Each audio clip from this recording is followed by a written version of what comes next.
1918, the birth of a nation. 1918. The year 1918 marks a pivotal moment in the history of the Balkans. As World War I comes to an end, the Austro-Hungarian Empire collapses, leading to significant political and territorial changes in the region. Amidst the chaos and the dissolution of empires, various South Slavic groups see an opportunity to unify and form a new state. On December 1, 1918, representatives from the Kingdom of Serbia, the state of Slovenes, Croats, and Serbs, formed from former Austro-Hungarian territories, and the Kingdom of Montenegro come together to proclaim the creation of the Kingdom of Serbs, Croats, and Slovenes. This unification aims to bring together the South Slavic peoples, Serbs, Croats, and Slovenes, under a single, independent nation. The creation of this new kingdom is driven by the desire for mutual protection and stability in a post-war Europe, where smaller nations seek strength in unity. The Kingdom of Serbs, Croats, and Slovenes encompasses a diverse population with different languages, religions, and cultural traditions, reflecting the complex mosaic of the Balkan region. This new kingdom faces immediate challenges, including the integration of its diverse ethnic groups, the establishment of a cohesive government, and the creation of a unified national identity. Nonetheless, the formation of the Kingdom of Serbs, Croats, and Slovenes represents a significant step towards self-determination and independence for the South Slavic peoples in the aftermath of World War I.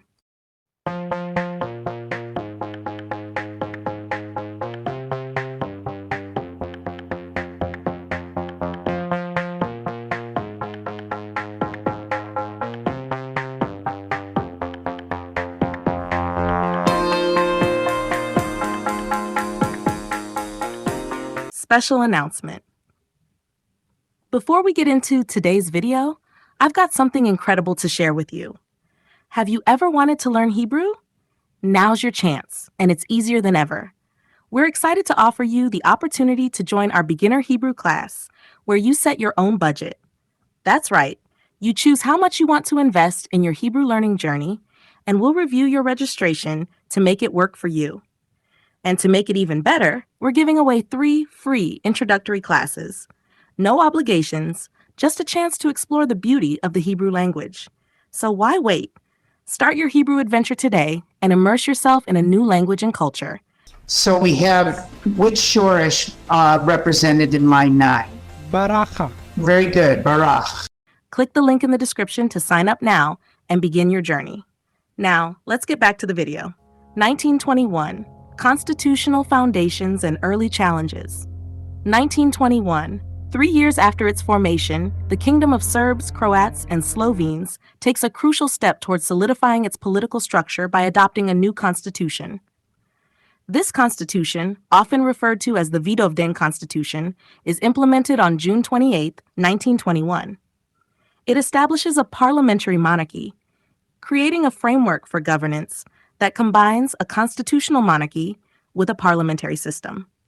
The adoption of the Constitution is intended to provide a stable foundation for the new kingdom, outlining the roles and powers of the king, the parliament, and other state institutions.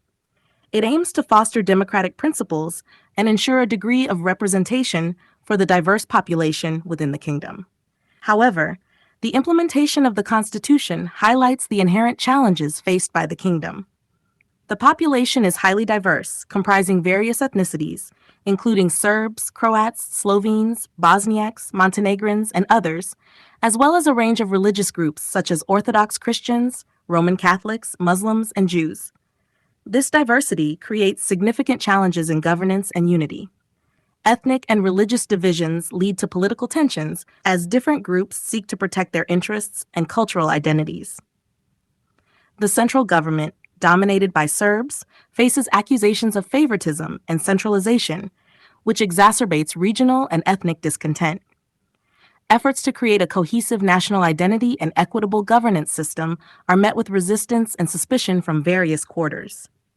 Despite these challenges, the adoption of the 1921 Constitution marks an important milestone in the kingdom's efforts to establish a functioning and democratic state. It sets the stage for ongoing political development and the struggle to balance the diverse interests within the kingdom. The early years of the kingdom are characterized by efforts to navigate these complexities, striving to create a unified and stable nation amidst a backdrop of significant internal diversity and external pressures. 1929. A turn to authoritarianism. 1929. The Kingdom of Serbs, Croats, and Slovenes, formed in 1918, has struggled with rising ethnic tensions and political instability throughout the 1920s. These issues are exacerbated by the diverse makeup of the population, with significant differences in language, culture, and religion among the Serbs, Croats, Slovenes, and other ethnic groups. The parliamentary system, established by the Vidovdan Constitution of 1921, has not been able to effectively manage these deep-seated divisions, leading to frequent political crises and an inability to form stable governments. In response to this ongoing turmoil, King Alexander I takes a dramatic step on January 6, 1929. He dissolves the parliament, effectively suspending the constitution, and proclaims a royal dictatorship. In a move aimed at fostering greater national unity and curbing ethnic rivalries, he renames the country the Kingdom of Yugoslavia. The name Yugoslavia, meaning Land of the South Slavs, is intended to promote a broader South Slavic identity that transcends ethnic divisions. King Alexander I's new regime seeks to centralize authority and streamline governance, reducing the influence of regional and ethnic factions. The king's policies include the suppression of political parties, censorship of the press, and the establishment of a more direct and authoritarian form of rule.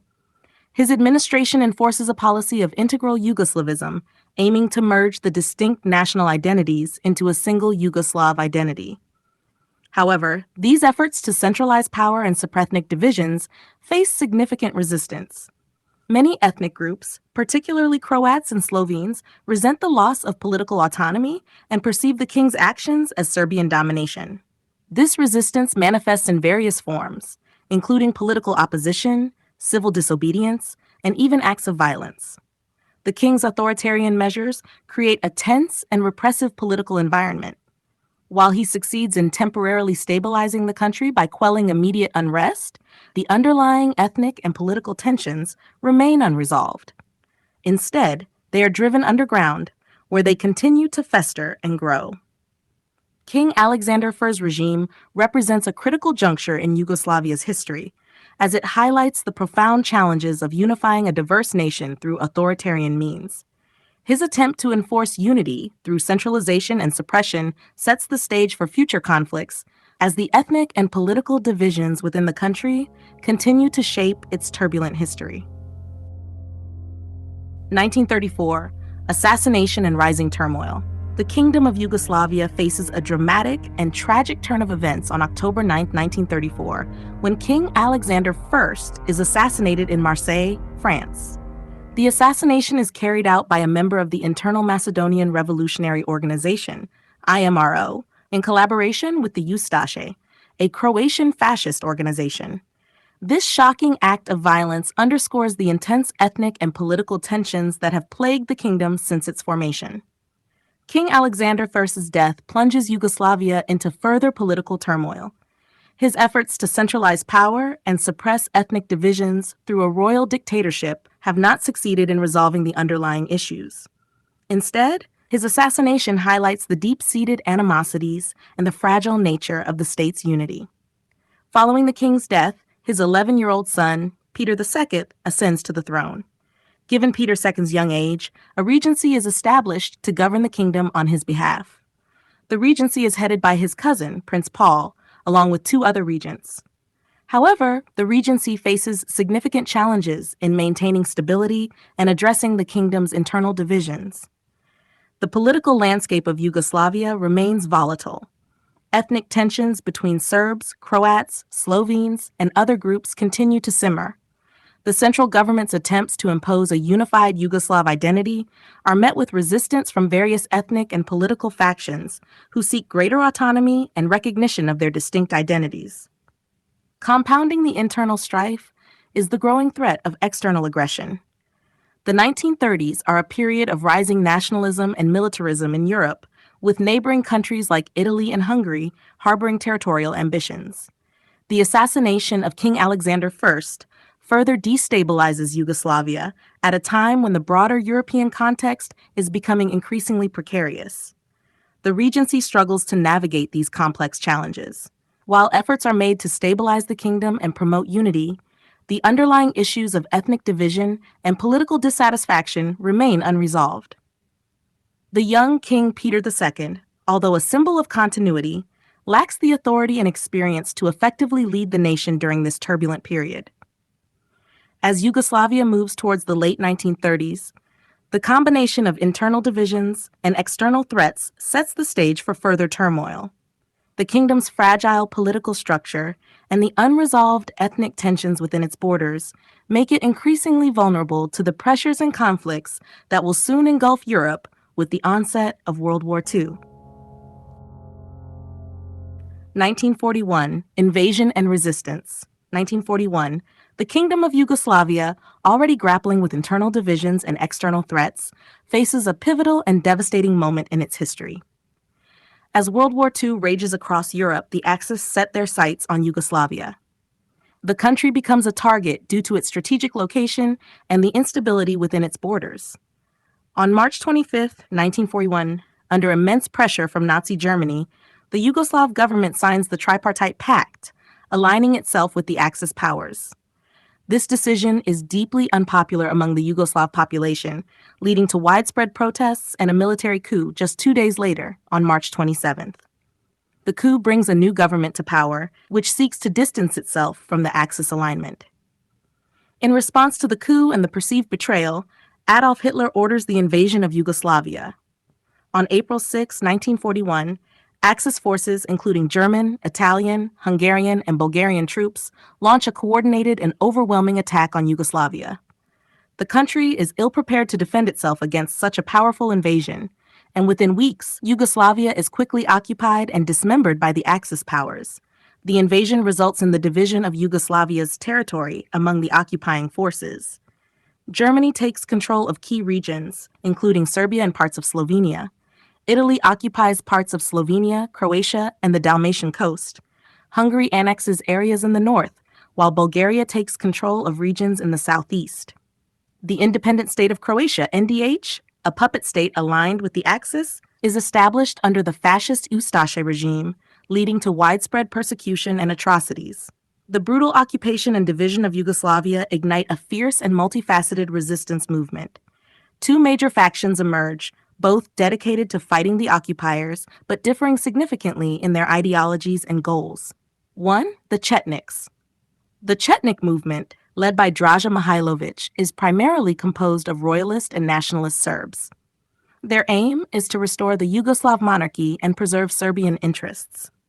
The Chetniks engage in guerrilla warfare against the Axis forces, but also become involved in complex alliances and conflicts with other groups, including occasional collaboration with the Axis to fight the communists. The partisans. The communist partisans, led by Josip Broz Tito, become the most effective and organized resistance group. The partisans advocate for a socialist revolution and the establishment of a federal Yugoslavia that respects the rights of all ethnic groups. Tito's leadership and the partisans' inclusive approach attract widespread support from various ethnicities across Yugoslavia. As the occupation continues, the partisans gain strength and momentum, becoming a formidable force against the Axis occupiers. They engage in significant battles, sabotage operations, and guerrilla tactics, gradually liberating territories and gaining control over large swathes of the country. The invasion of 1941 and the subsequent resistance movements profoundly shape Yugoslavia's wartime experience and its post-war future. The conflict between the Chetniks and partisans, as well as the struggle against the occupiers, sets the stage for the eventual emergence of Tito's partisans as the dominant force, leading to the establishment of a new socialist Yugoslavia after the war. 1945, liberation and the birth of a socialist state. 1945. After years of brutal occupation and intense resistance during World War II, Yugoslavia sees a pivotal transformation. The partisans, led by Josip Broz Tito, have grown into a highly organized and effective resistance movement. They gain significant support from various ethnic groups within Yugoslavia, as well as international backing from the Allies. Throughout 1944 and into 1945, the partisans launched major offensives against the Axis forces and their collaborators. Their relentless campaigns, combined with the broader context of the Allied advance in Europe, lead to the gradual liberation of Yugoslavia. By May 1945, the partisans have successfully expelled the Axis occupiers and established control over the entire country. With the end of the war in Europe, Tito emerges as the dominant leader in Yugoslavia. His leadership and the success of the partisans in liberating the country earn him widespread respect and legitimacy. The victory of the partisans also marks the end of the monarchy. King Peter II, who had been in exile during the war, is officially deposed, and the monarchy is abolished. On November 29, 1945, the new government declares the establishment of the Federal People's Republic of Yugoslavia. This new socialist federation consists of 6 republics: Bosnia and Herzegovina, Croatia, Macedonia, Montenegro, Serbia, and Slovenia. The federation is designed to respect the diverse ethnicities and cultures within Yugoslavia, promoting a vision of brotherhood and unity among its peoples. The Federal People's Republic of Yugoslavia adopts a socialist system of government, aligning itself with the principles of Marxism-Leninism, but maintaining a distinct approach that emphasizes self-management and non-alignment. Tito's government implements widespread social and economic reforms, including nationalization of industry, land reforms, and the establishment of workers' councils. Tito's leadership in the post-war period is characterized by efforts to rebuild the war-torn country, promote economic development, and foster social cohesion. The establishment of a socialist federation marks the beginning of a new era in Yugoslavia's history, as the country navigates the challenges and opportunities of the Cold War era. The year 1945 is thus a turning point for Yugoslavia as it transitions from a monarchy under Axis occupation to a socialist republic under Tito's leadership. The foundations laid in this year set the stage for the country's development and its unique position in the global geopolitical landscape of the 20th century.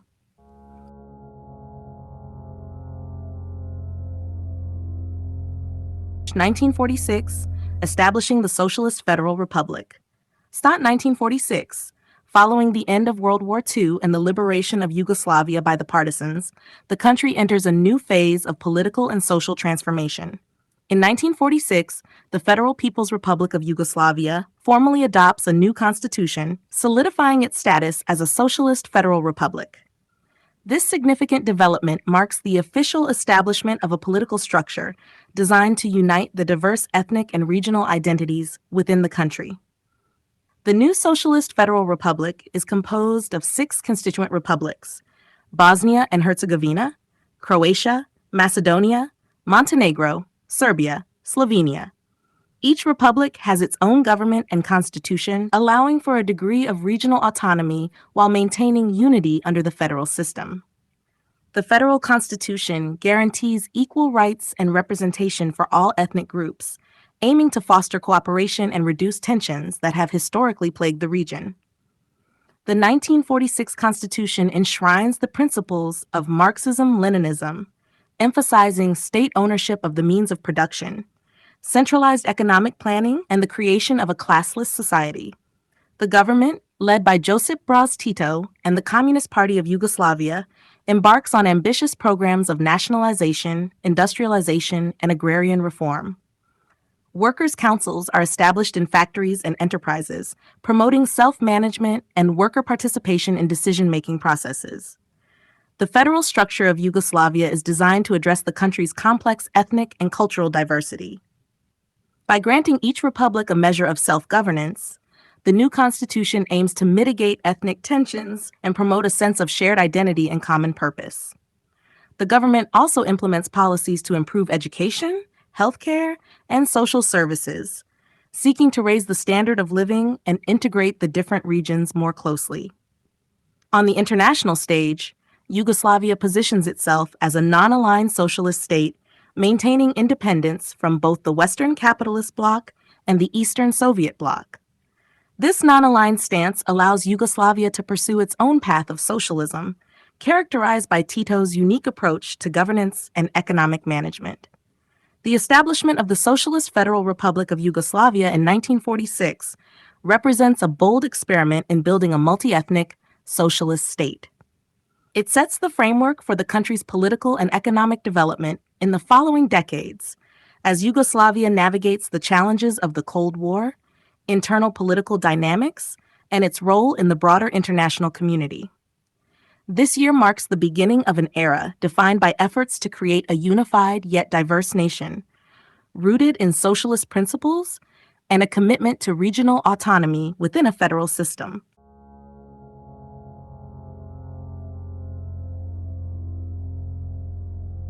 (1948) The Tito-Stalin Split. 1948. In 1948, a dramatic and consequential split occurs between Yugoslavia and the Soviet Union, fundamentally altering Yugoslavia's path in the post-war period. This year marks a turning point in the Cold War era and establishes Yugoslavia's unique position on the global stage. The roots of the split lie in the differing visions for socialism held by Josip Broz Tito, the leader of Yugoslavia, and Joseph Stalin, the leader of the Soviet Union. Tito's approach to socialism emphasizes greater autonomy, self-management, and a non-aligned stance, contrasting with Stalin's desire for centralized control over the socialist bloc. Tensions between the two leaders have been simmering for some time, particularly over issues of economic policy, military strategy, and political sovereignty. The conflict comes to a head when Tito refuses to adhere to Stalin's demands for greater control over Yugoslavia's internal and external policies. Tito insists on maintaining Yugoslavia's independence and its right to pursue its own version of socialism. This defiance is perceived as a significant challenge to Stalin's authority and the unity of the Eastern Bloc. In response, Stalin orchestrates Yugoslavia's expulsion from the Communist Information Bureau, Cominform, in June 1948. The Cominform, established in 1947, serves as a coordinating body for communist parties across Europe, and Yugoslavia's expulsion marks a significant rift within the socialist camp. The official Cominform resolution accuses Tito and the Yugoslav leadership of deviating from Marxist-Leninist principles and pursuing nationalist and anti-Soviet policies. The expulsion from the Cominform isolates Yugoslavia from the Soviet-led Eastern Bloc, leading to economic and political challenges. The Soviet Union and its allies impose economic blockades and cut off aid to Yugoslavia, hoping to pressure Tito into submission. However, Tito and his government stand firm, refusing to compromise on their principles of independence and self-management. In the face of Soviet hostility, Yugoslavia turns to the West and other non-aligned nations for support. Tito's government establishes economic and diplomatic relations with Western countries, receiving aid and assistance that help mitigate the impact of the Soviet blockade. This strategic pivot allows Yugoslavia to maintain its sovereignty and continue its unique path of socialism. The Tito-Stalin split has profound implications for both Yugoslavia and the broader Cold War landscape. It demonstrates that the socialist bloc is not monolithic and that there is room for diverse interpretations of Marxist principles. Tito's successful defiance of Stalin's demands enhances his stature as a leader and solidifies his vision of a non-aligned socialist state. The events of 1948 lay the foundation for Yugoslavia's future role in the non-aligned movement, which seeks to promote independence from both Western and Soviet spheres of influence. Yugoslavia's break with Stalin marks the beginning of a distinct and influential period in its history, characterized by a commitment to socialist self-management, non-alignment, and a unique path of development. 1963, renaming and redefining the Federation. 1963. In 1963, Yugoslavia undergoes another significant transformation, symbolizing its evolving identity and political direction. This year marks the formal renaming of the country to the Socialist Federal Republic of Yugoslavia, SFRY, reflecting both its established socialist principles and its federal structure. The renaming occurs as part of a broader constitutional reform that aims to consolidate the political, social, and economic changes that have been taking place since the end of World War II and the Tito-Stalin split in 1948. The new constitution, adopted in April 1963, is designed to reinforce the federal and socialist nature of the state, emphasizing self-management, decentralization, and workers' participation in governance. The Socialist Federal Republic of Yugoslavia, SFY, consists of 6 republics: Bosnia and Herzegovina, Croatia, Macedonia, Montenegro, Serbia, Slovenia. Each republic retains a significant degree of autonomy with its own government and institutions while being united under the federal structure. This system is intended to balance the diverse ethnic, cultural, and political identities within Yugoslavia, promoting unity while respecting regional differences. The 1963 Constitution also introduces significant political and economic reforms. It emphasizes the concept of socialist self-management, where workers' councils are given greater control over the management of enterprises and institutions. This approach seeks to involve ordinary citizens more directly in decision-making processes, fostering a sense of ownership and responsibility for the country's development. Under the leadership of Josip Broz Tito, Yugoslavia continues to pursue a policy of non-alignment, positioning itself as a leader in the non-aligned movement. This movement, which includes countries from Asia, Africa, and Latin America, aims to promote independence from the superpower rivalry between the United States and the Soviet Union. Yugoslavia's unique brand of socialism and its commitment to non-alignment enhance its standing on the international stage, making it an influential player in global politics. The renaming to the Socialist Federal Republic of Yugoslavia symbolizes the country's consolidation of its socialist and federalist principles. It marks a reaffirmation of the values that have guided Yugoslavia since its post-war transformation: unity and diversity, self-management, and non-alignment. These principles continue to shape the nation's identity and its role in the broader geopolitical landscape. The year 1963 is thus a milestone in Yugoslavia's history, reflecting its commitment to a distinct path of socialist development and its efforts to maintain cohesion among its diverse population. The reforms in the new constitution set the stage for the country's continued evolution and its quest for a stable and prosperous future within the framework of a socialist federal republic. 1971 to 1974. During the early 1970s, Yugoslavia undertakes significant constitutional reforms aimed at granting greater autonomy to its republics and provinces. These changes reflect the ongoing challenges of managing a diverse and multi-ethnic federation, as well as the need to adapt to evolving political and economic circumstances. The push for constitutional reform is partly driven by the increasing demands from various republics and autonomous provinces for more control over their own affairs. These demands are fueled by ethnic and regional differences, economic disparities, and the desire for a more balanced distribution of power within the federation. In 1971, a series of political crises, particularly in Croatia, highlight the growing tensions within the federation. The Croatian Spring, a nationalist movement advocating for greater autonomy and cultural rights for Croats, underscores the need for constitutional changes to address these grievances and prevent further unrest. Responding to these pressures, the Yugoslav leadership, under President Josip Broz Tito, initiates a process of constitutional reform. The reforms culminate in the adoption of a new constitution in 1974, which marks a significant shift towards decentralization and greater autonomy for the republics and provinces. The 1974 Constitution introduces several key changes. 1. Increased autonomy. The republics, Bosnia and Herzegovina, Croatia, Macedonia, Montenegro, Serbia, and Slovenia, and the autonomous provinces within Serbia, Vojvodina, and Kosovo, are granted increased legislative, executive, and judicial powers. They gain more control over their internal affairs, including economic planning, education, and cultural matters. 2. Federal structure. The new constitution strengthens the federal structure of Yugoslavia, emphasizing the principle of shared sovereignty between the federal government and the republics and provinces.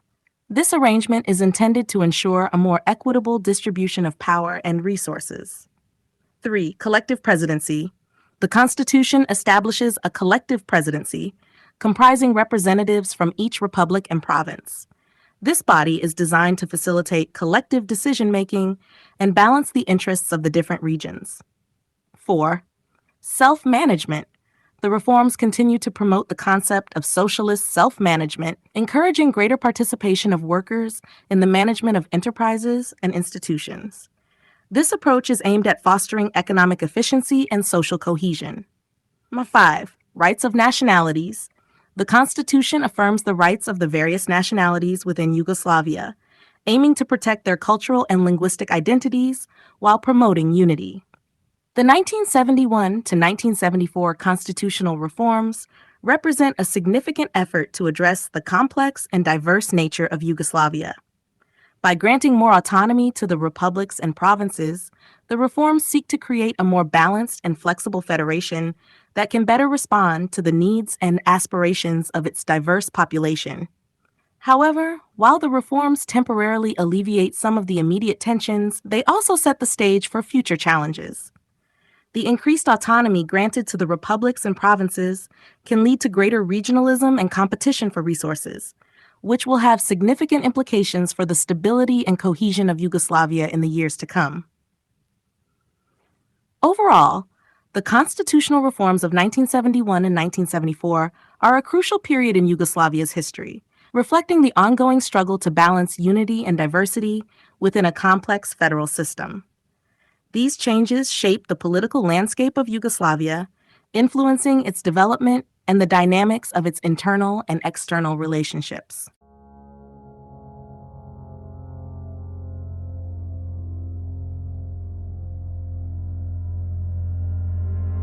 (1980) Tito's death and the onset of instability. 1980, on May 4, 1980, Josip Broz Tito, the longtime leader of Yugoslavia, dies at the age of 87. Tito's death marks the end of an era for Yugoslavia, as he had been the central figure in the country's post-World War II history. Under his leadership, Yugoslavia navigated the challenges of rebuilding after the war, establishing a unique socialist system and maintaining a delicate balance between its diverse ethnic groups and republics. Tito's passing leaves a significant power vacuum and raises questions about the future stability of Yugoslavia. His charismatic leadership and ability to mediate between competing factions had been crucial in maintaining the unity of the federation. With his death, the country loses a unifying figure capable of holding together the complex and often contentious relationships within the federation. In the immediate aftermath of Tito's death, the collective presidency established by the 1974 Constitution assumes leadership. This body, composed of representatives from each republic and autonomous province, is intended to ensure a balanced and inclusive governance structure. However, the collective presidency lacks the authority and influence that Tito had wielded, and it struggles to address the mounting economic and political challenges facing the country. Economic instability becomes a growing concern in the 1980s. Yugoslavia faces significant economic difficulties, including high inflation, rising unemployment, and a large foreign debt. The centralized economic planning model, which had driven growth in earlier decades, is now seen as inefficient and unable to adapt to changing global economic conditions. Efforts to reform the economy and introduce market-oriented measures are met with resistance and yield mixed results. Political instability also begins to intensify. The autonomy granted to the republics and provinces by the 1974 Constitution, while intended to promote unity, increasingly leads to regionalism and competition for resources. Ethnic tensions, which had been managed under Tito's leadership, start to resurface more openly. Nationalist movements gain traction in various republics, advocating for greater independence and challenging the authority of the federal government. The decentralization of power and the weakening of the central authority contribute to a growing sense of fragmentation within Yugoslavia. The collective presidency and the federal institutions struggle to implement cohesive policies and maintain control over the republics and provinces, leading to a sense of drift and uncertainty. Tito's death thus marks the beginning of a period of significant economic and political instability for Yugoslavia. The challenges of managing a diverse and decentralized federation without a strong unifying leader become increasingly apparent. As the 1980s progress, these issues will continue to escalate, setting the stage for the eventual disintegration of Yugoslavia in the following decade. The year 1980 is a turning point in Yugoslavia's history, signaling the end of Tito's era and the onset of instability that will profoundly shape the country's future. The inability to effectively address economic problems and political divisions will contribute to the eventual collapse of the Yugoslav Federation and the violent conflicts that ensue in the 1990s.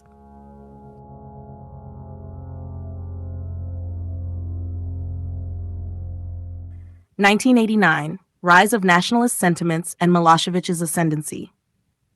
1989. The year 1989 is pivotal for Yugoslavia, as it witnesses a significant rise in nationalist sentiments across its republics, culminating in the ascent of Slobodan Milosevic as the dominant political figure in Serbia. These developments exacerbate existing tensions and contribute to the fragmentation of the federation. In the late 1980s, Yugoslavia is already grappling with severe economic problems, political instability, and growing ethnic tensions. The centralized economic model has faltered, leading to high inflation, unemployment, and a burdening foreign debt. Amidst this backdrop, nationalist movements gain momentum as different ethnic groups and republics seek greater autonomy and protection of their interests. Slobodan Milosevic, a former communist functionary, rises to prominence by capitalizing on the growing nationalist sentiment in Serbia.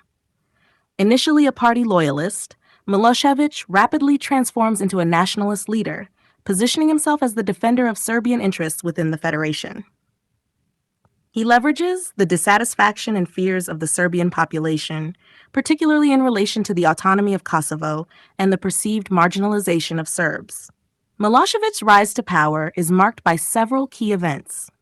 Kosovo Polje speech on April 24, 1987, during a visit to Kosovo Polje, Milosevic delivers a speech that resonates deeply with Serbian nationalist sentiments. He famously declares, "No one should dare to beat you," in response to complaints from local Serbs about harassment by ethnic Albanians. This moment propels him into the spotlight as a champion of Serbian nationalism. Number 2. Removal of leadership in Vojvodina and Kosovo. Throughout 1988 and 1989, Milosevic orchestrates a series of political purges known as the Anti-Bureaucratic Revolution, where he removes the leadership in the autonomous provinces of Vojvodina and Kosovo, as well as in Montenegro. These actions strengthen his control over these regions and ensure their alignment with his policies. 3. Constitutional changes. In March 1989, Milosevic successfully pushes for amendments to the Serbian constitution that significantly reduce the autonomy of Kosovo and Vojvodina. These changes effectively centralize power in Serbia and provoke outrage among the Albanian population in Kosovo, leading to widespread protests and a severe crackdown by Serbian authorities. Milosevic's consolidation of power in Serbia is paralleled by a surge in nationalist rhetoric across other republics. In Croatia and Slovenia, nationalist leaders begin to gain influence, advocating for greater independence and opposing the centralization efforts led by Milosevic. The rise of nationalism creates an increasingly polarized and volatile political environment. As 1989 progresses, the fractures within Yugoslavia become more pronounced. The Federation's federal institutions struggle to maintain cohesion amidst the escalating demands for autonomy and the assertive nationalism promoted by leaders like Milosevic. The ideological divisions between the republics deepen, and the possibility of a unified Yugoslavia becomes increasingly uncertain. The rise of Slobodan Milosevic in 1989 marks a critical juncture in Yugoslavia's disintegration. His nationalist policies and aggressive tactics contribute to the growing ethnic tensions and set the stage for the conflicts that will erupt in the early 1990s. This period foreshadows the violent breakup of Yugoslavia and the ensuing wars that will engulf the region. Overall, 1989 is a year of significant upheaval in Yugoslavia, characterized by the intensification of nationalist sentiments and the emergence of divisive leaders like Milosevic. These developments fundamentally alter the political landscape and hasten the country's descent into conflict and fragmentation.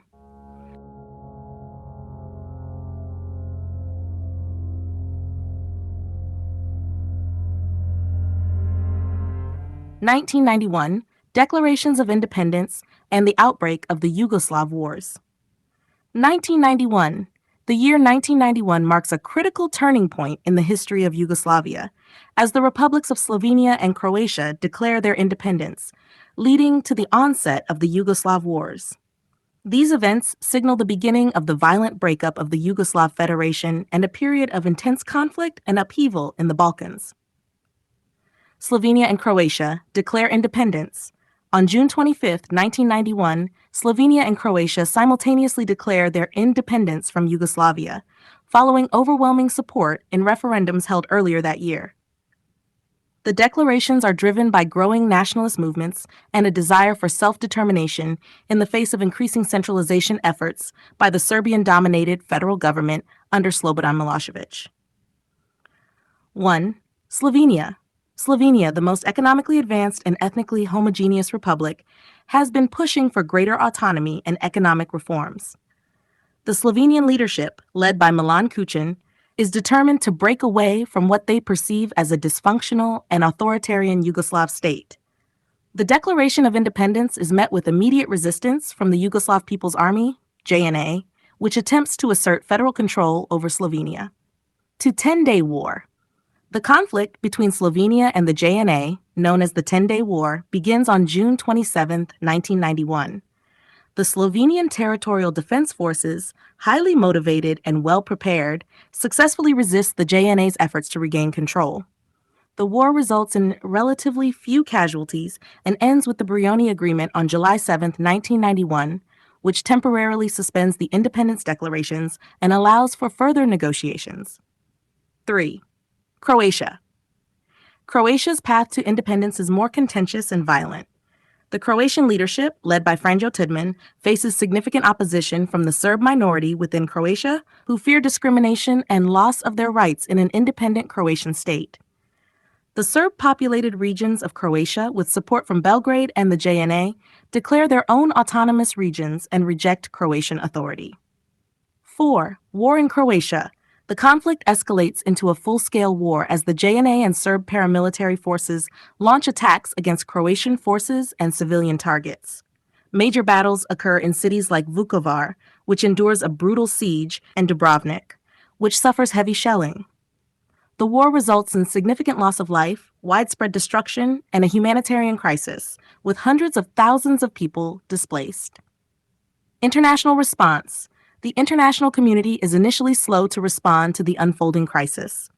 The European Community, EC, and the United Nations, UN, eventually become involved, with the EC attempting to mediate peace and the UN deploying peacekeepers. However, the complexity of the conflict and the deep-seated ethnic tensions make diplomatic efforts challenging and often ineffective. Impact and consequences. The declarations of independence by Slovenia and Croatia set off a chain reaction that further destabilizes the region. Bosnia and Herzegovina and Macedonia also seek independence, leading to more conflicts and further fragmentation of Yugoslavia. The Yugoslav Wars, characterized by ethnic violence, atrocities, and massive displacement, become some of the most devastating conflicts in Europe since World War II. The year 1991 is a watershed moment in the dissolution of Yugoslavia. The aspirations for independence among its republics clash with the efforts of the central government and the JNA to maintain the federation, resulting in violent conflicts that reshape the political and social landscape of the Balkans. The legacy of these wars continues to influence the region's history and its path toward reconciliation and recovery.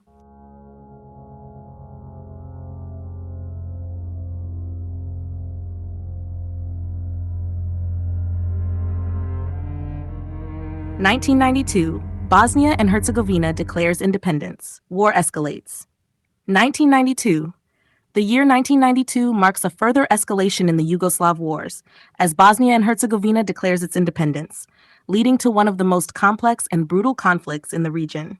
The war in Bosnia and Herzegovina involves multiple factions and is characterized by severe ethnic violence and atrocities. Bosnia and Herzegovina declares independence. Following the precedents set by Slovenia and Croatia, Bosnia and Herzegovina moves towards independence. On March 1, 1992, a referendum on independence is held, which is boycotted by the Bosnian Serbs, but overwhelmingly supported by Bosniaks, Bosnian Muslims, and Bosnian Croats. On March 3, 1992, Bosnia and Herzegovina formally declares independence from Yugoslavia. Outbreak of war. The declaration of independence quickly plunges Bosnia and Herzegovina into war. The country is home to three main ethnic groups, Bosniaks, Serbs, and Croats, each with their own nationalistic aspirations. The Bosnian Serbs, led by Radovan Karadzic and supported by the Yugoslav People's Army, JNA, and Slobodan Milosevic's government in Serbia, reject the independence declaration and seek to create a greater Serbia. Bar 1. Siege of Sarajevo. One of the earliest and most infamous episodes of the Bosnian War is the Siege of Sarajevo, the capital city. Beginning in April 1992, Bosnian Serb forces encircle Sarajevo, subjecting it to prolonged artillery and sniper attacks. The siege, which lasts nearly 4 years, results in thousands of civilian casualties and widespread destruction, becoming a symbol of the war's brutality. Number 2. Ethnic cleansing. The war in Bosnia and Herzegovina is marked by systematic ethnic cleansing carried out by various factions. Bosnian Serb forces, in particular, engage in widespread atrocities against Bosniak and Croat civilians, aiming to create ethnically homogeneous territories. Towns and villages are targeted, resulting in mass killings, forced expulsions, and horrific acts of violence, including rape and torture.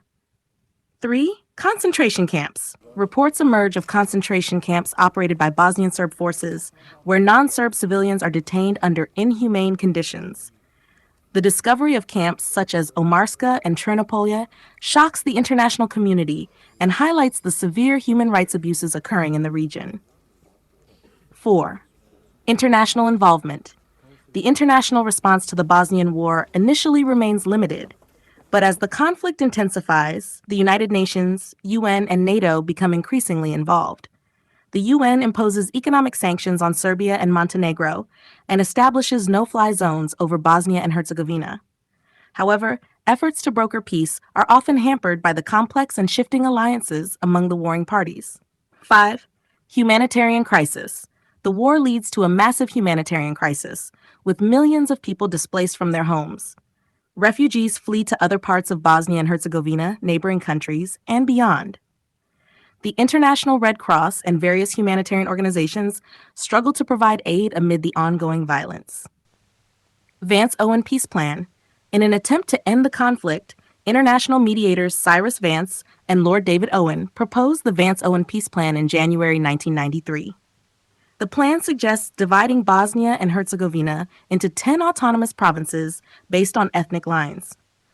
While the plan garners some support, it ultimately fails to secure agreement from all parties and is unable to halt the fighting. Continuation of conflict. By the end of 1992, the war in Bosnia and Herzegovina shows no signs of abating. The conflict becomes increasingly fragmented, with shifting front lines and alliances among Bosniaks, Croats, and Serbs. The violence and suffering continue to escalate, drawing greater international attention and condemnation. The events of 1992 mark a dark chapter in the history of Bosnia and Herzegovina and the broader Yugoslav wars. The Declaration of Independence and the subsequent outbreak of war highlight the deep-seated ethnic divisions and the devastating consequences of nationalist ambitions. The conflict in Bosnia and Herzegovina will continue to rage for several more years, leaving a lasting impact on the region and its people.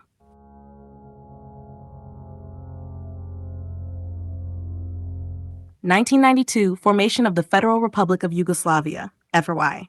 1992, amidst the escalating conflicts and declarations of independence by various Yugoslav republics, Serbia and Montenegro form a new political entity known as the Federal Republic of Yugoslavia, FRY. This marks a significant reorganization of the remnants of the original Yugoslav Federation and represents a continuation of the Serbian and Montenegrin Union under a new guise. Formation of the FRY. On April 27, 1992, Serbia and Montenegro officially proclaimed the creation of the Federal Republic of Yugoslavia, FRY. This decision comes in response to the secession of Slovenia, Croatia, and Bosnia and Herzegovina, which has led to the effective dissolution of the Socialist Federal Republic of Yugoslavia, SFRY. The FRY consists of the two remaining republics, Serbia and Montenegro, and aims to preserve the Yugoslav identity in a more limited form. Political structure. The FRY is established as a federal state with a centralized government. It is composed of the Republic of Serbia, which includes the autonomous provinces of Vojvodina and Kosovo, and the Republic of Montenegro. The new constitution of the FRY provides for a bicameral federal assembly with a chamber of citizens and a chamber of republics and a president who holds significant executive powers. Slobodan Milosevic's influence. Slobodan Milosevic, who had already consolidated his power in Serbia, emerges as the dominant political figure in the FRY. As the president of Serbia, Milosevic exerts considerable influence over the federal government, shaping its policies and direction. His leadership is characterized by a strong nationalist agenda and efforts to maintain Serbian dominance in the region. International response and sanctions. The formation of the FRY is met with skepticism and concern by the international community. The ongoing wars in Croatia and Bosnia and Herzegovina, coupled with reports of ethnic cleansing and human rights abuses, lead to widespread condemnation of the Milosevic regime. In response, the United Nations imposes comprehensive economic sanctions on the FRY in May 1992, aiming to pressure the government to halt its aggressive policies and seek peaceful resolutions to the conflicts. Economic and social impact. The international sanctions have a severe impact on the economy of the FRY. Trade restrictions, asset freezes, and the suspension of international financial assistance contribute to economic decline, hyperinflation, and shortages of essential goods. The standard of living for ordinary citizens deteriorates, leading to widespread hardship and social unrest. Continued conflict and isolation. Despite the sanctions and international pressure, the FRY continues to support Serb forces in the wars in Croatia and Bosnia and Herzegovina. The government's refusal to cooperate with international peace efforts further isolates the FRY from the global community. The country becomes increasingly insular, with state-controlled media promoting nationalist propaganda and justifying the government's actions. Kosovo and internal tensions. Within the FRY, tensions in the province of Kosovo begin to escalate. The Albanian majority in Kosovo, having long sought greater autonomy and independence from Serbian control, faces repression and discrimination under the Milosevic regime. The situation in Kosovo is a ticking time bomb that will later erupt into open conflict. Legacy and future challenges. The formation of the FRY in 1992 marks a significant reconfiguration of the Yugoslav state. While Serbia and Montenegro attempt to maintain a semblance of continuity, the reality is that the FRY is a much reduced successor to the once multinational Yugoslavia. The new state's legitimacy is questioned both domestically and internationally, and it remains embroiled in the regional conflicts that characterize the dissolution of the former federation. The events of 1992 highlight the ongoing turmoil and fragmentation of Yugoslavia. The creation of the FRY is a response to the seismic changes occurring in the region, but it is a response fraught with challenges and conflicts that will continue to shape the Balkans for years to come.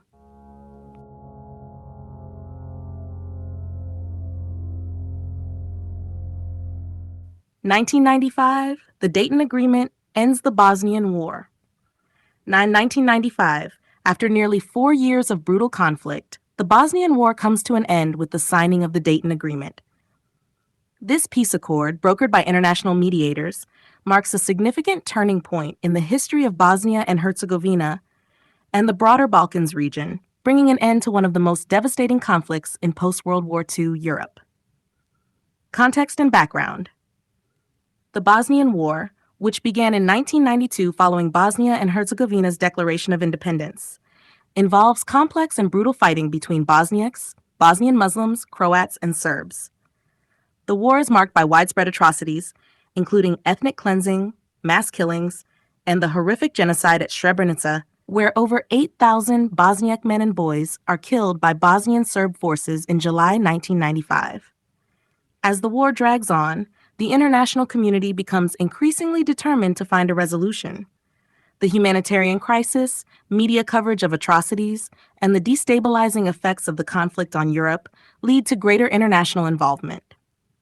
Peace negotiations and international pressure.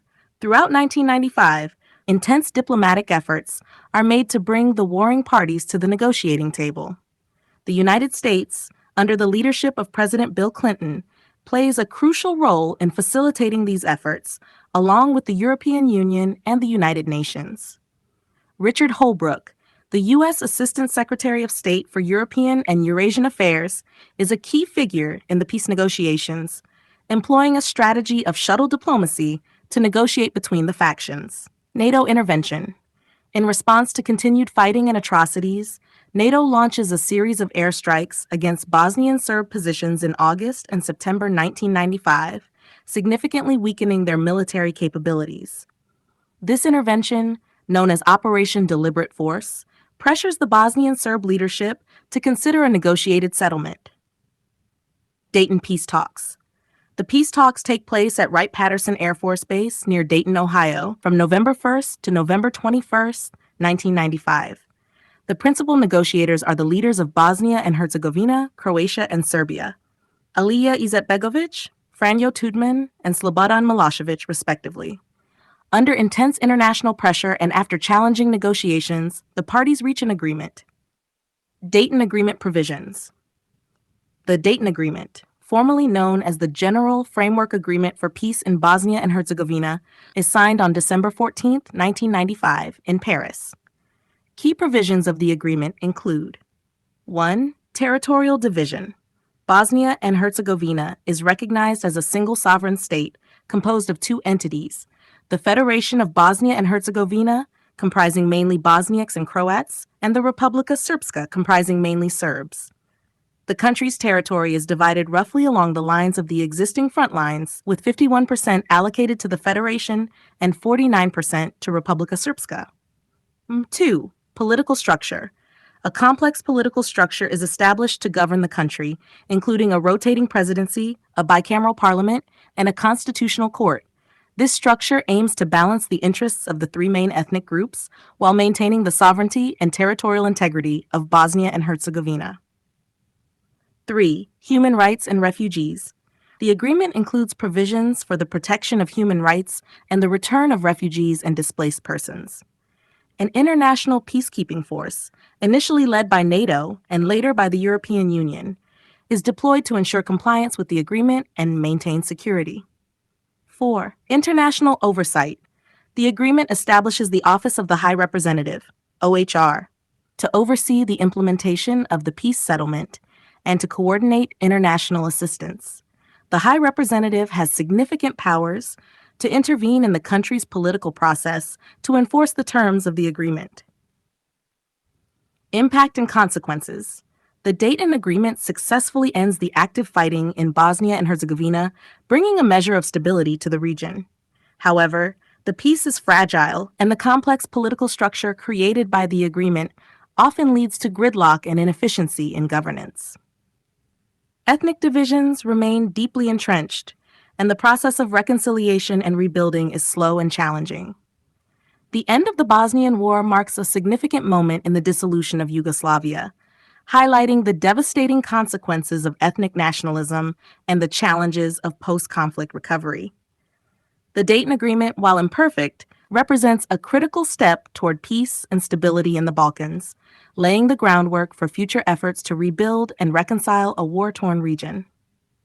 Overall, 1995 is a pivotal year that underscores the international community's role in conflict resolution and the ongoing challenges of creating lasting peace in a deeply divided society.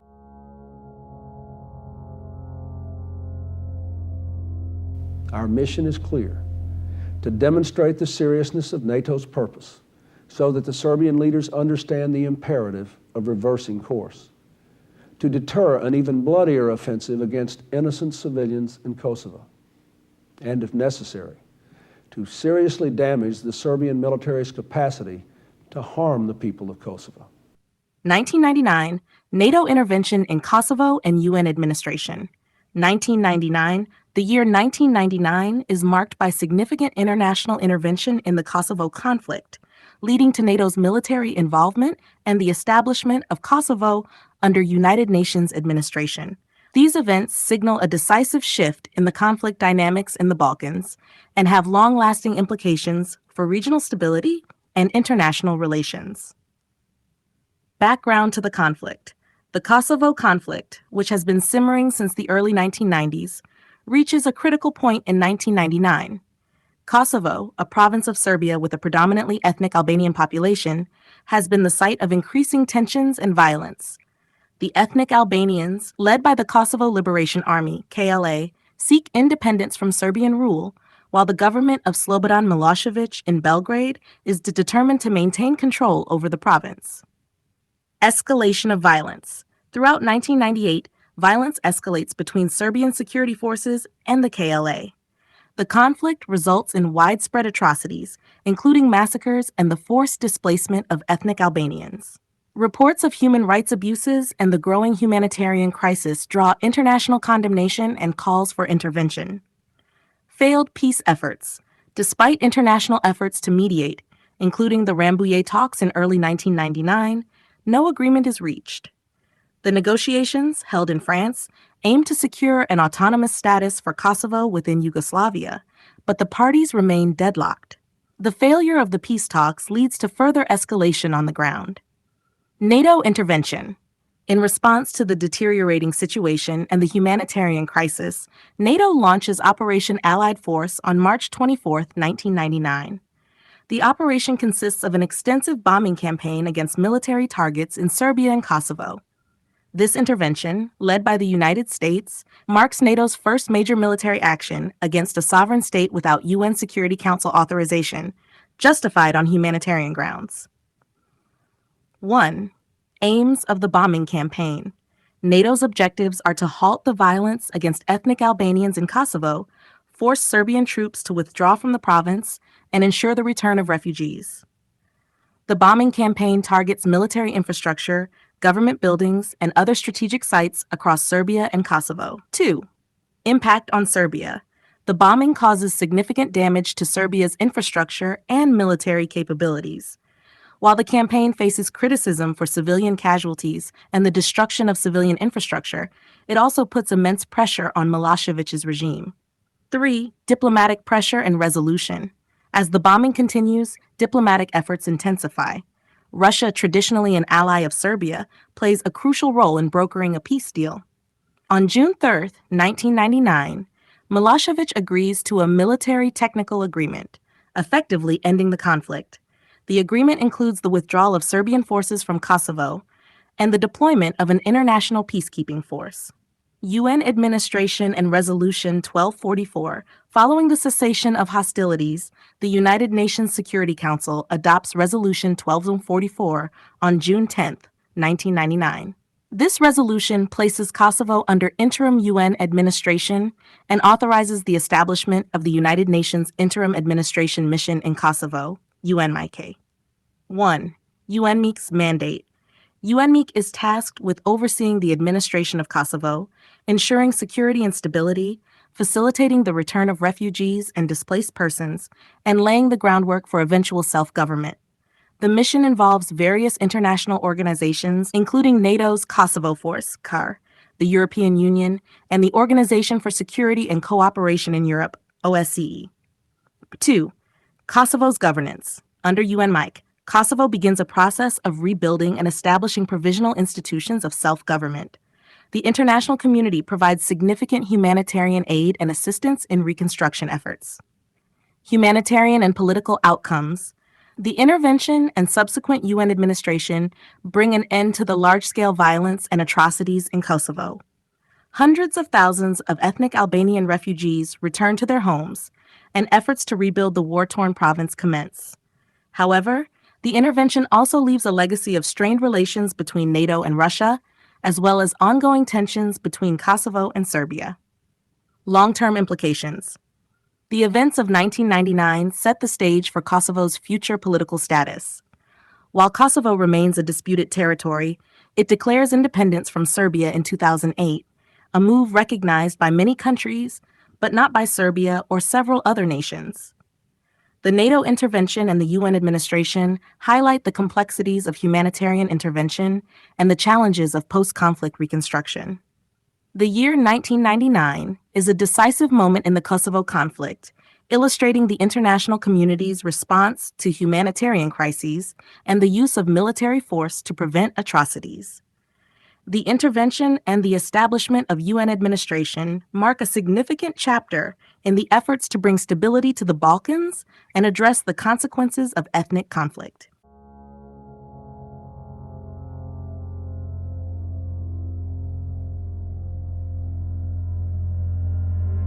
2003, formation of the State Union of Serbia and Montenegro, Montenegro 3. The year 2003 marks the end of the Federal Republic of Yugoslavia, FRY, and the establishment of a new political entity known as the State Union of Serbia and Montenegro. This restructuring is a significant step in the ongoing transformation of the region following the tumultuous breakup of the former Yugoslavia. Background and context. Throughout the late 1990s and early 2000s, the FARY, composed of Serbia and Montenegro, faces growing internal and international pressure to reform. The fall of Slobodan Milošević in 2000, following mass protests and political changes, paves the way for democratic reforms and a reassessment of the union between Serbia and Montenegro. Economic difficulties, political differences, and aspirations for greater autonomy in Montenegro drive the push for a new constitutional arrangement. Constitutional Charter. In response to these pressures, Serbia and Montenegro agreed to create a looser, more flexible union.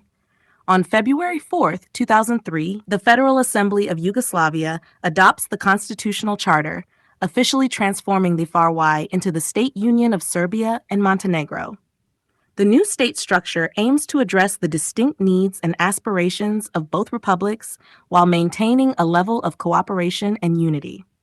Key provisions of the State Union. 1. Name and structure. The new entity is officially called the State Union of Serbia and Montenegro. Unlike the previous centralized federation, the State Union is designed as a looser confederation, granting significant autonomy to each republic. 2. Shared institutions. The State Union retains some common institutions, including a president, a council of ministers, and a unicameral parliament. These institutions handle foreign policy, defense, and some economic matters, but their powers are limited compared to the extensive autonomy of the republics. 3. Republic autonomy. Serbia and Montenegro each have their own governments, parliaments, and legal systems. This arrangement reflects the distinct political and economic landscapes of the two republics, allowing them to pursue their own policies and development strategies. 4. Referendum clause. The Constitutional Charter includes a clause allowing either republic to hold a referendum on independence after 3 years. This provision acknowledges the strong independence sentiment in Montenegro and provides a peaceful, democratic pathway for potential separation. International and domestic reactions. The formation of the State Union of Serbia and Montenegro is welcomed by the international community as a step toward stability and democratic governance in the region. The European Union and other international organizations support the new arrangement, viewing it as a pragmatic solution to the political complexities of the post-Yugoslav space. Implementation and challenges. The transition to the State Union involves significant administrative and legal changes. Both republics work to adapt their institutions to the new constitutional framework. However, the inherent tensions between the desire for greater autonomy in Montenegro and the need for cooperation within the Union pose ongoing challenges. Path to independence. Over the next few years, Montenegro continues to push for greater autonomy and independence. The provision for a referendum on independence set for 2006 becomes a focal point of political discourse in Montenegro. The union arrangement serves as a temporary solution, providing a framework for cooperation while allowing for the possibility of peaceful separation. Legacy and significance. The formation of the State Union of Serbia and Montenegro represents a critical juncture in the political evolution of the region. It addresses the need for a new constitutional framework that respects the aspirations of both republics while maintaining some level of unity. The arrangement sets the stage for the eventual peaceful dissolution of the Union and the independence of Montenegro. The year 2003 is a pivotal moment in the post-Yugoslav history of Serbia and Montenegro, reflecting the broader regional trends of democratization, decentralization, and the search for stable governance structures. The establishment of the state union is a step toward addressing the complex legacy of the Yugoslav breakup and moving toward a more peaceful and cooperative future in the Balkans.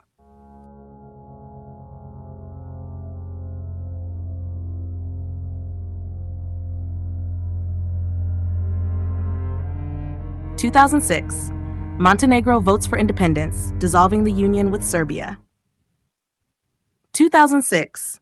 The year 2006 is a landmark moment in the history of the Balkans as Montenegro votes for independence, leading to the dissolution of the State Union of Serbia and Montenegro. This event marks the final chapter in the breakup of the former Yugoslavia, resulting in the emergence of two fully independent states. Background and context. The State Union of Serbia and Montenegro, established in 2003, was intended as a temporary solution to accommodate the differing political aspirations of the two republics. Despite the creation of shared institutions, Montenegro continued to pursue greater autonomy, reflecting a long-standing desire for independence among its population. The constitutional arrangement allowed for a referendum on independence after 3 years, setting the stage for a pivotal decision. The path to the referendum. In the years leading up to 2006, the government of Montenegro, led by Prime Minister Milo Đukanović, actively campaigned for independence. The push for a referendum gained momentum, driven by economic considerations, cultural identity, and a desire for international recognition and integration, particularly with the European Union. The referendum. On May 21, 2006, Montenegro holds a referendum on independence. The rules for the referendum, negotiated with the European Union, require a 55% majority for the independence vote to be considered valid, ensuring a clear and decisive outcome. Campaign and voting. The campaign period is marked by vigorous debate between the pro-independence and pro-union camps. Pro-independence advocates argue that Montenegro would benefit economically, politically, and culturally from becoming a sovereign state. Those favoring the union with Serbia emphasize historical ties and economic stability. The voter turnout is exceptionally high, reflecting the importance of the decision to the Montenegrin people. Results and declaration of independence. The referendum results show that 55.5% of voters support independence, narrowly surpassing the required threshold. On June 3, 2006, the Montenegrin parliament formally declares independence, officially dissolving the State Union of Serbia and Montenegro. This declaration marks the re-establishment of Montenegro as an independent state for the first time since 1918. International recognition and relations. The international community, including the European Union and the United Nations, quickly recognizes Montenegro's independence. Serbia also acknowledges the results of the referendum and the dissolution of the Union, leading to the establishment of diplomatic relations between the two new countries. Montenegro's independence is seen as a peaceful and democratic resolution to the long-standing aspirations of its people. Implications for Serbia.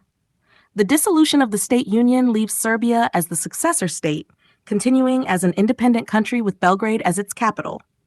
The separation prompts Serbia to reorient its domestic and foreign policies, focusing on its own path toward European integration and addressing internal challenges. Economic and political developments. As a newly independent state, Montenegro embarks on a path of political and economic reform. The government prioritizes efforts to strengthen democratic institutions, attract foreign investment, and pursue membership in international organizations, including the European Union and NATO. The economy, heavily reliant on tourism, sees growth as Montenegro capitalizes on its scenic coastline and cultural heritage. National identity and unity. Independence fosters a renewed sense of national identity and pride among Montenegrins. The country celebrates its cultural heritage and historical legacy while seeking to build a cohesive and inclusive society. The peaceful nature of the independence process serves as a positive example of conflict resolution in the Balkans. Long-term significance. The successful and peaceful attainment of independence by Montenegro marks the culmination of the complex and often violent breakup of Yugoslavia. It highlights the region's ongoing transformation and the importance of democratic processes in resolving national aspirations. The emergence of two sovereign states, Serbia and Montenegro, paves the way for future cooperation and stability in the Balkans. The year 2006 stands as a testament to the power of democratic decision-making and the resilience of the Montenegrin people. The dissolution of the State Union of Serbia and Montenegro and the peaceful establishment of Montenegro as an independent state underscore the evolving political landscape of the region and the enduring quest for self-determination and national identity.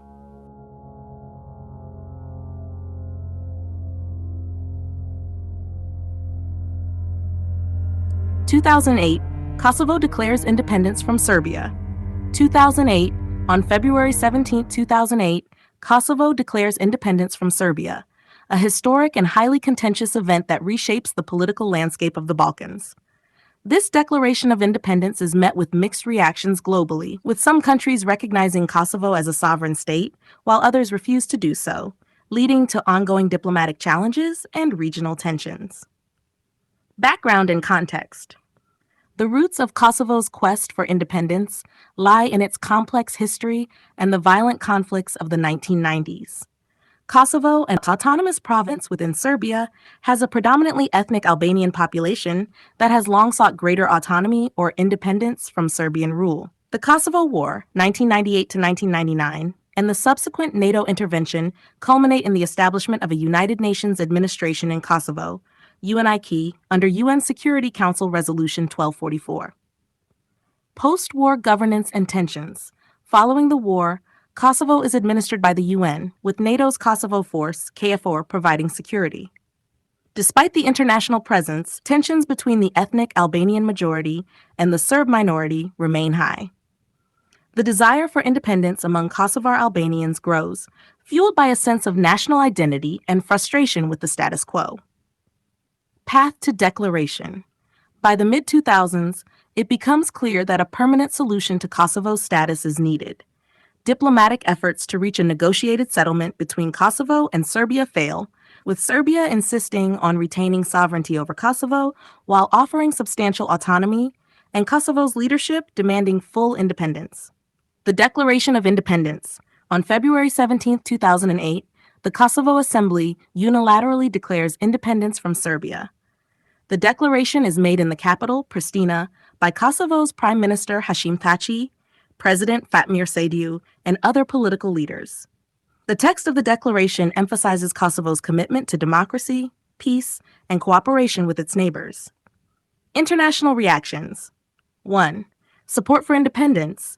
Many Western countries, including the United States, the United Kingdom, Germany, and France, quickly recognize Kosovo's independence.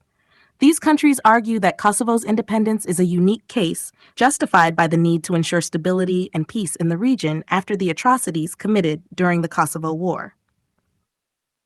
2. Opposition and non-recognition. Serbia, backed by its traditional ally Russia, vehemently opposes Kosovo's independence, considering it a violation of Serbia's territorial integrity. Other countries, including China, Spain, India, and several others, also refuse to recognize Kosovo, often due to concerns about the precedent it might set for other separatist movements within their own borders. 3. International organizations.